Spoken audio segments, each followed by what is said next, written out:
Ok? Muito bem, vamos para a ministração da palavra desta noite. O título da nossa mensagem é Batismo com Fogo. É uma continuação da pregação de domingo, para a gente poder ter um entendimento um pouco melhor daquilo que nós falamos aqui no domingo. Então vamos começar por Mateus capítulo 3, versículo 11. Evangelho segundo Mateus, capítulo 3, no versículo de número 11. Encontra aí na tua Bíblia, acompanhe a leitura da palavra de Deus.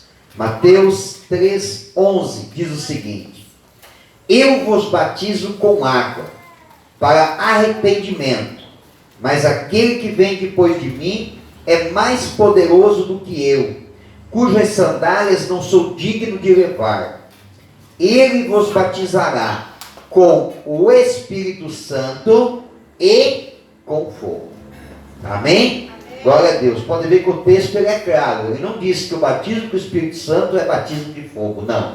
É o batismo do Espírito Santo e o batismo com fogo. Amém?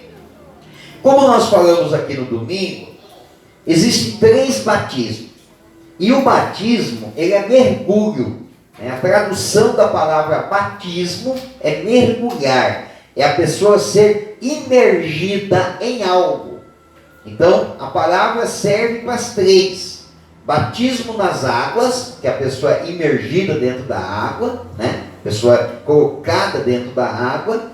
O batismo com o Espírito Santo é quando a pessoa mergulha em Deus, quando a pessoa ela começa a ter uma comunhão verdadeira com Deus. Então ela tem essa experiência de receber o Espírito Santo, de ter contato com o Espírito Santo, de ter uma experiência com o Espírito Santo. Amém? Então é o batismo no Espírito Santo. E o batismo com fogo, é uma experiência que nós devemos ter, é necessário na vida de um cristão, amém? Para que ele tenha uma caminhada espiritual edificante. Porque o batismo no fogo, irmãos, o batismo no fogo é um batismo de purificação, é para purificar nossa mente, amém? A nossa mente, como o apóstolo Paulo disse, o nosso corpo milita contra o espírito e o espírito milita contra a carne contra o espírito contra a carne, né? Então o que é? É os pensamentos, é os desejos que estão dentro de nós. São impurezas que nos atrapalham, são impurezas que impedem que nós tenhamos êxito na nossa vida.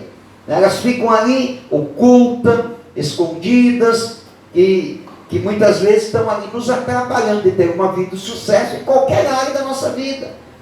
Ela dá impedimento. Então, você veja que é necessário nós termos o batismo com fogo. Agora veja bem, nós explicamos um pouco aqui domingo, mas talvez não tenha ficado assim bem esmiuçado, por isso que a gente voltou a falar nesse tema aqui na quarta-feira também, para melhorar. O que nós falamos no domingo? Que depois que a pessoa desce as águas do batismo, né, não precisa essa escala ser exatamente essa, né? Tem gente que às vezes vem para a igreja e já tem uma experiência com o Espírito Santo e depois para se batizar nas águas.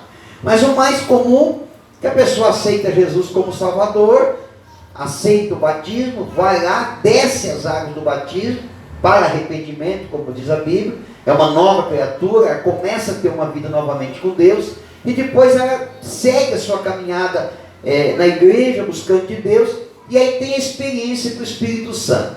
Amém? Só que daí, irmãos, acaba não acontecendo, ou a pessoa ela não entendendo esse processo do batismo com fogo. Então, no batismo de Jesus é que nós identificamos isso, né? Jesus ele se batizou nas águas, ao sair das águas recebeu o Espírito Santo e na sequência passou pelo batismo do fogo.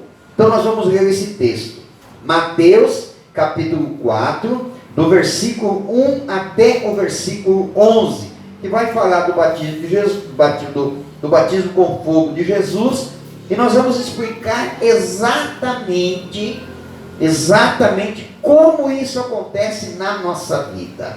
Amém? Então vamos lá.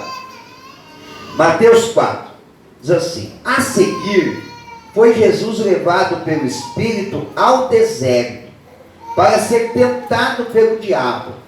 E depois de jejuar 40 dias e 40 noites, teve fome. Então o tentador, aproximando-se, lhe disse: se és o Filho de Deus, manda que estas pedras se transformem em pães. Jesus, porém, respondeu: está escrito, não só de pão viverá o homem, mas de toda palavra que procede da boca de Deus. Então o diabo o levou à cidade santa, colocou-o sobre o pináculo do templo e lhe disse: se és filho de Deus, atira-te abaixo, porque está escrito: aos seus anjos ordenará a teu respeito que te guardem, e eles te susterão nas suas mãos, para não tropeçares em alguma pedra. Respondeu-lhe Jesus: também está escrito: não tentarás o Senhor teu Deus.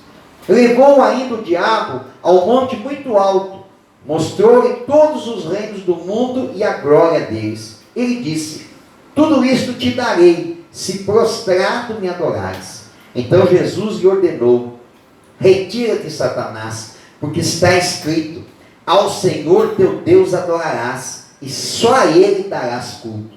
Com isso, o deixou o diabo, e eis que vieram anjos e o serviram. Amém? Então, irmãos, nós vamos nesta noite trazer um entendimento melhor do que é esse batismo com fogo. Domingo nós falamos aqui e trouxemos um desafio para a igreja, mostrando que se nós queremos passar por essa purificação na nossa vida, para melhorar a nossa vida espiritual, nós precisamos passar por esse batismo com fogo. E esse batismo com fogo requer de nós o quê? Requer de nós renúncia e sacrifício. Então fizemos um desafio para a igreja, desafio de oração, desafio de jejum. A princípio, entendo que deu resultado. Nós temos, só no grupo que nós temos lá, 26 pessoas estão envolvidas. Agora, hoje aumentou mais uma, 27. Dá tempo ainda, se mais alguém quiser entrar, é só me mandar uma mensagem no WhatsApp, que eu incluo lá no grupo. Mas, para essa madrugada, teve 26 pessoas no grupo, orando às 3 da manhã, orando 40 minutos. Nós vamos, durante 40 dias, vamos orar às 3 da manhã. Depois nós vamos fazer o desafio de 40 dias de jejum. Eu já comecei, vou fazer 120 dias de jejum, porque a gente entende que isso é importante. Não existe outra fórmula para ser vencedor. O restante tudo é incremento. A base de uma caminhada cristã é oração e jejum. Se nós queremos ter êxito individualmente, ou queremos ter êxito de forma coletiva, seja na nossa célula, seja na nossa igreja, nós temos que ser uma igreja de oração e de jejum. Então estamos aí envolvidos, nesses primeiros 40 dias orando, buscando de Deus, e depois vamos fazer a consagração do jejum. Por quê, irmãos? Porque a base nossa é o batismo de Jesus. Ele se batizou nas águas, ele não precisava, ele era santo, não havia necessidade. Mas ele mesmo disse para João Batista: para que se cumpra a justiça, é melhor que seja feito assim, para ficar de exemplo, para que as pessoas entendam que isso é justo de ser feito. Então, primeiro ele passou pelas águas, o batismo nas águas. Quando saiu das águas, passou pelo batismo do Espírito Santo, de forma corpórea, uma pomba desceu sobre ele, e Deus falou do céu: esse é meu filho amado, em quem eu me comprazo. E na sequência o Espírito Santo leva ele para o deserto, onde ele fica 40 dias jejuando e orando.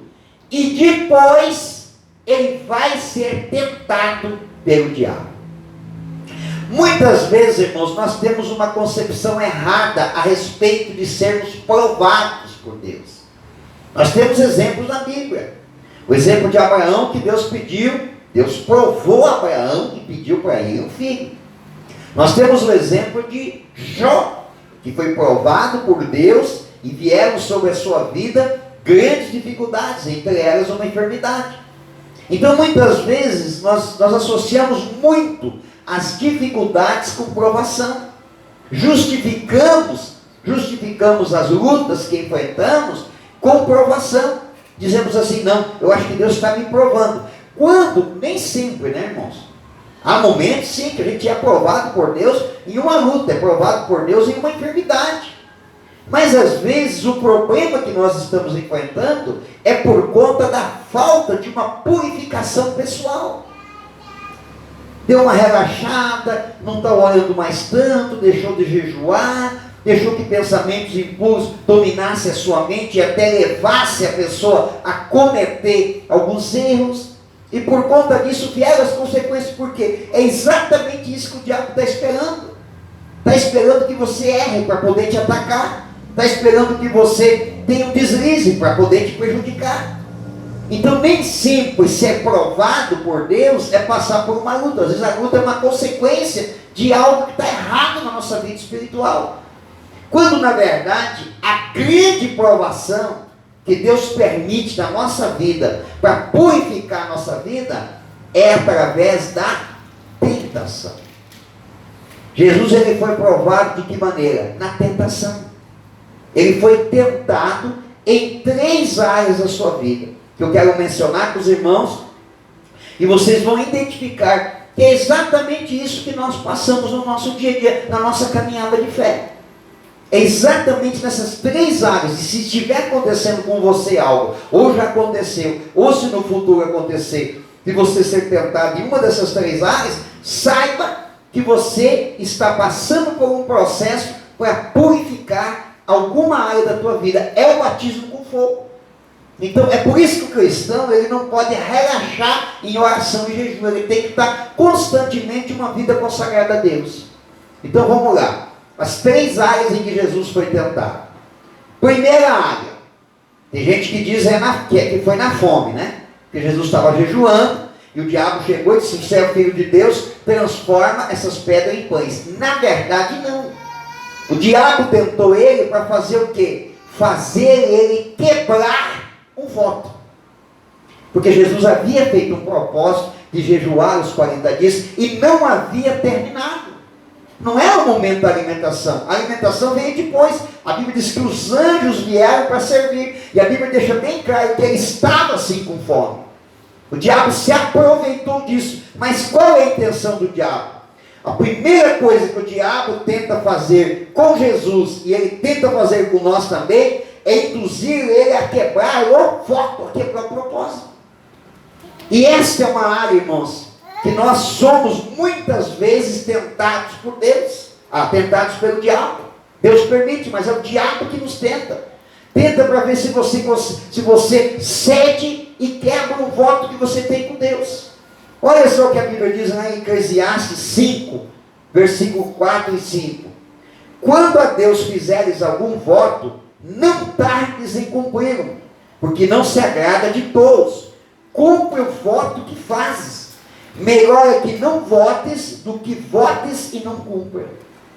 Então, voto, irmãos, propósito com Deus, a gente tem que manter.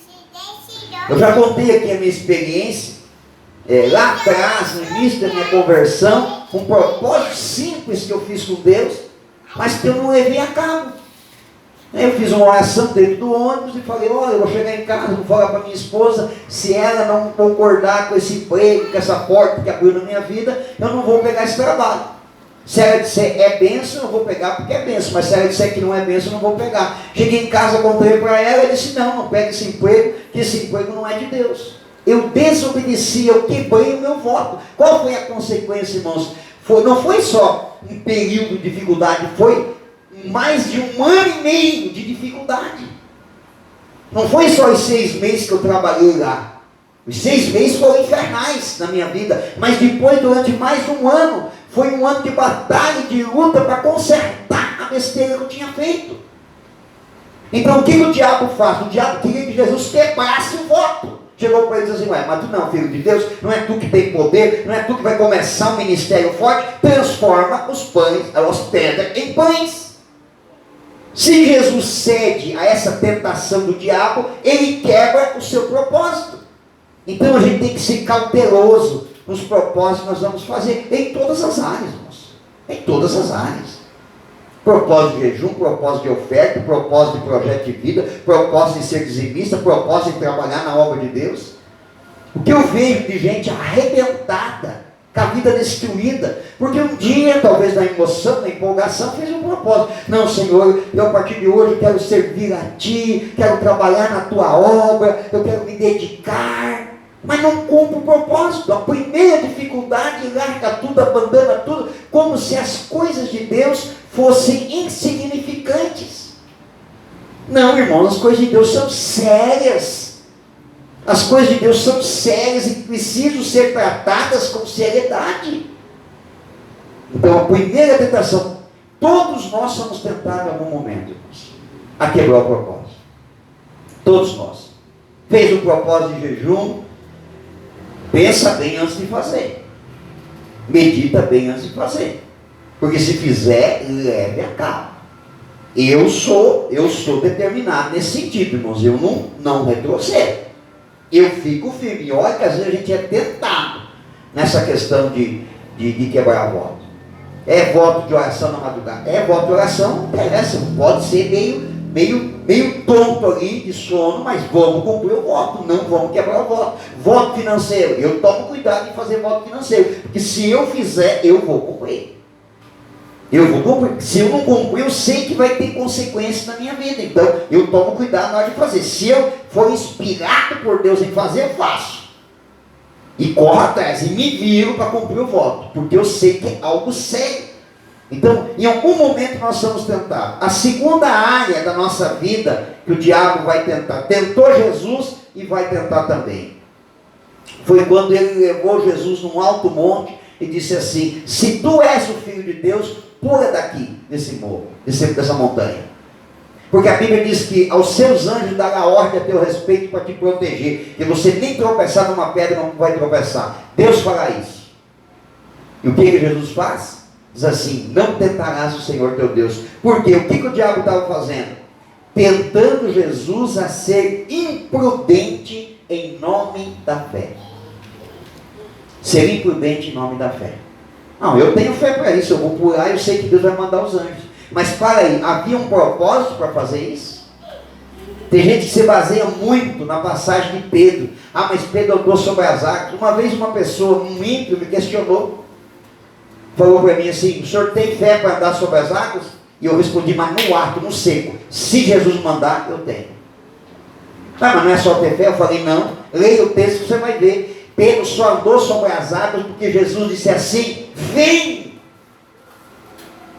Se tiver um propósito de Jesus disser vem, eu vou.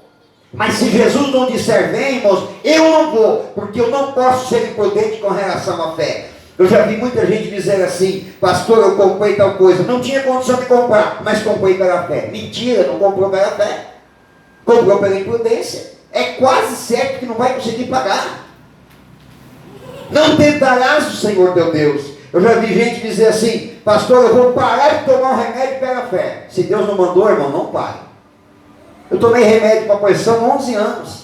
E nunca deixei de orar, e nunca deixei de buscar, e nunca deixei de fazer campanha para ser curado da hipertensão. Quando aconteceu, um dia Deus falou comigo e disse assim: faça isso, isso e isso, e eu vou te curar, e você vai ser livre dessa enfermidade. Eu fiz o que Deus tinha mandado. E comecei a acompanhar, deixando aos poucos a medicação, fui acompanhando por um período, medindo a pressão e fui curado. Mas eu não fiz uma coisa louca, dizer assim: não, eu vou parar de tomar remédio porque eu tenho fé para ser curado. Ninguém duvida que você tem fé, mas a fé não pode ser usada de forma imprudente. Não pode ser usada de forma imprudente. Continue orando, irmão. A hora que Deus te curar, que você não precisa tomar mais o remédio, Deus vai te mostrar, Deus vai te revelar. Deus não é um Deus de confusão. Eu já vi gente dizer assim: ah, eu vou casar com aquela pessoa ímpia, mas vou casar pela fé, porque eu sei que Deus vai transformar ela. Não é fé, é imprudência. É desespero, é loucura. Se você tem essa fé desse tamanho, então não casa, espera. Se a tua fé é tão boa, a ponto de dizer que você tem certeza que a pessoa vai se converter, então diga a Deus: eu tenho fé, então converte e depois eu caso. A fé não pode ser usada de forma imprudente. E o diabo tenta. O diabo sopra no ouvido das pessoas: faz pela fé. Tu não tem fé? Pedro andou sobre as águas porque Jesus mandou. E mesmo assim ele não tinha fé suficiente para andar. um descuido que ele deu, ele afundou. Essa é uma das áreas que, com certeza, irmãos, constantemente nós somos tentados pelo diabo a tomar atitudes em nome da fé. Ah, pastor, mas eu fiz em nome da fé. Eu já contei o testemunho aqui. Eu botei óleo lubrificante no tanque da moto e orei e Deus transformou em gasolina. Mas eu não fiz. Eu fiz porque o Espírito Santo me inspirou naquela hora. Havia uma necessidade, não tinha saída, não tinha jeito. E eu confesso para vocês, não foi o tamanho da minha fé, nem tinha tanta fé assim. Eu estava meio cheio de dúvida, na verdade. Eu estava desesperado. Mas eu sentia algo de Deus, assim, como se Deus estivesse falando, faz que vai dar certo. Então não dá para sair. Uma vez eu contei esse testemunho também, e alguém perguntou assim, não, mas se o senhor fizer hoje vai dar certo? Eu disse, acho que não. Se eu sair ali e botar óleo no carro de alguém e orar, talvez não vai funcionar. Naquele momento funcionou, irmãos. Naquele momento Deus fez o milagre. Mas não quer dizer que eu tenho que estar aí usando essa fé de forma imprudente por aí, não. A fé é uma ferramenta que nós devemos usar no momento certo, inspirado por Deus. Amém? E a terceira área que Jesus foi tentado. O diabo levou ele no pináculo do templo, mostrou as nações e disse, aliás, eu estou invertendo a história. Foi no pináculo do templo que o diabo mandou ele pular. E depois ele levou ele no alto de uma montanha e mostrou vários reinos. E disse assim, se tu se prostrar diante de mim, todos esses reinos eu dou para você. Me diga uma coisa. Não havia uma promessa que nasceria um descendente de Davi que reinaria sobre Israel? E você acha que Jesus não sabia da promessa? Você acha que Jesus não sabia quem ele era? Tanto é que um dos símbolos nossos da quadrangular é a coroa. Nesta cor, que é a cor da realeza. Sabe por quê? Porque nós sabemos que um dia ele morreu como cordeiro, mas um dia o rei Jesus vai voltar. O diabo também sabia que estava diante de um rei. O que o diabo estava tentando Jesus? Antecipar um direito. E é isso que o diabo às vezes faz. Tenta você para antecipar uma bênção. Sabe aquele jeitinho? Sabe aquele jeitinho? Não, mas é para ajudar a Deus a fazer milagre. Antecipar a bênção. Irmãos, tudo na nossa vida é um processo. E nós não podemos pular nenhum estágio dele. A gente tem que saber esperar o momento certo, a hora certa. O diabo vai tentar, irmão. Você vai passar por dificuldade financeira, o diabo vai tentar você. Para você ter alguma vantagem financeira em cima de alguém. Vai. O diabo vai tentar você em muitas áreas da tua vida. Para você tomar atitudes erradas. O que o diabo queria que Jesus fizesse? Porque tem um preço. O que ele queria que Jesus fizesse? Queria que Jesus quebrasse um princípio de Deus. Tudo que o diabo quer dar para alguém tem um preço muito alto. É a quebra dos princípios. Ah, pastor, eu só vou fazer isso aqui, mas nem é não é tão grave assim. Meu irmão, você vai quebrar princípios, estou fora. Às vezes é contar uma mentirinha. O diabo tenta pessoas assim, não, você vai ter que mentir, porque se você falar a verdade, você vai ser constrangido, vai passar vergonha. E a pessoa diz assim, é só uma mentirinha. Não, você está quebrando princípios. Você usa um título dizendo assim, eu sou uma pessoa de Deus. Eu sou uma pessoa de Deus. Então uma pessoa de Deus, ela precisa dar testemunho de ser um filho de Deus. O diabo tenta. Para você quebrar aqueles princípios talvez que são mais simples na tua vida. Alguém olha e diz assim, não, mas eu vi fulano lá que fez isso e está se dando bem na vida. Você não sabe a vida que ele tem com Deus, se é que ele tem uma vida com Deus, mas você tem uma vida com Deus. Então os princípios não podem ser quebrados. Princípio não pode ser quebrado.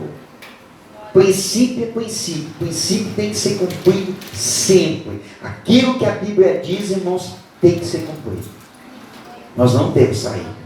Não tem. Se você fizer isso, você se arrebenta. Era isso que o diabo está tentando fazer, tentando Jesus quebrar. Não, mas só dobra o joelho um pouquinho aqui, me adora, que eu te dou os reinos tudo.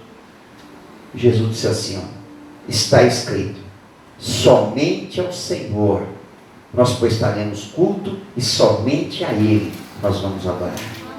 Somente a Ele. Eu não vou quebrar esse princípio.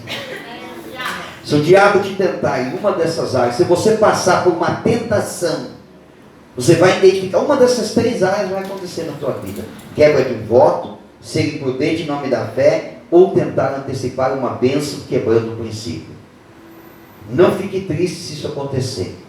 Seja forte, porque você está passando pelo batismo com fogo. Significa que alguma coisa na tua vida está sendo purificada. E depois dessa purificação, vai vir a vitória. Vai vir a bênção. Você sabe que quando a gente descuida um pouquinho, aqueles nossos desejos mais vergonhosos que estão dentro de nós, eles começam a se aflorar. A ponto de você mesmo depois parar, olhar para trás e ficar envergonhado consigo mesmo. Dizer, poxa, como eu fui fraco. Ceder a essa tentação tão boba. Eu sou uma pessoa de Deus. O que nos conforta, irmãos, é que o Senhor Jesus é o nosso advogado. E é misericordioso. Ele é misericordioso. Ele está sempre disposto a nos ajudar, nos fortalecer e nos renovar. Não blasfemando contra o Espírito Santo, irmãos. Todos os outros pecados. Alguns têm consequência, mas todos eles são perdoados. É só a gente confessar, sincero de coração. Aproveitar uma santa ceia ou antecipar a ceia mesmo e pedir perdão a Deus. Confessar. Dizer, eu fui fraco, eu errei, eu pequei nessa área, mas eu quero corrigir. Eu quero corrigir novamente e quero seguir minha caminhada. Amém? Se coloque em pé. Vamos fazer uma oração. Vamos orar a Deus em cima dessa mensagem.